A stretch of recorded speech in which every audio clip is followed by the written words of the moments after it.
This deal go down? You know, it's been in the works for a while, back when Travis Kalanick and Emil Michael were still working in operational roles at the company. Uber's been negotiating this for a while, and I think it was just clear that they weren't going to have the lead position.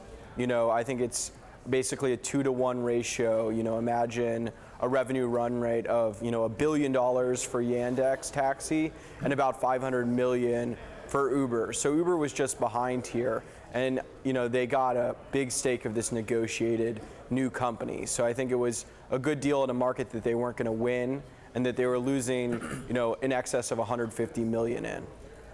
So Yandex, Caroline, is of course the Google of Russia. They've got search, they've got mail, music, video.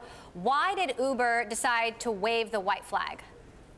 Yeah, it seems that the Yandex Taxi was just too successful for it. As we heard, it's got about 2-to-1 ratio in terms of gross bookings. But this is a company that also was willing to splash the cash to diversify. It is like the Google. It's mainly dependent on search. I just dig into the Bloomberg, type in FA Go on Yandex, and you'll see that just 3% of revenue is currently coming from taxis. But they're trying to, of course, diversify themselves away from the 88% that they get in terms of search. They're willing to spend, and I think all of this shows, Emily, that once again, competitive barriers to entry aren't that high for these sorts of businesses. They can be copied because Yandex only got in like 2011. It went separate from the overall parent business in 2015 called Yandex Taxi. It can get in, they can throw money at the situation, and notably, the regulators prefer domestic players, and Uber was having to pay quite a lot in terms of VAT due to a new tax from Putin.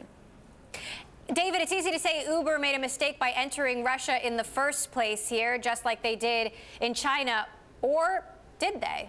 Well, if you think about the math, they're getting, what, 30-some% of a $3.7 billion business, which I calculated makes their portion worth over $1.3 billion, which has got to be more than they've invested. So that's not such a terrible outcome. I think Caroline has it entirely right that what we're really seeing more and more is that ride-hailing, despite Uber's strengths, is not a winner-take-all, increasing returns, network effect business. And therefore, you know, they're just going to have to strategically choose their markets. And this is a country where a non-Russian company would have had a very hard time ever dominating. In fact, I don't think it would have been allowed.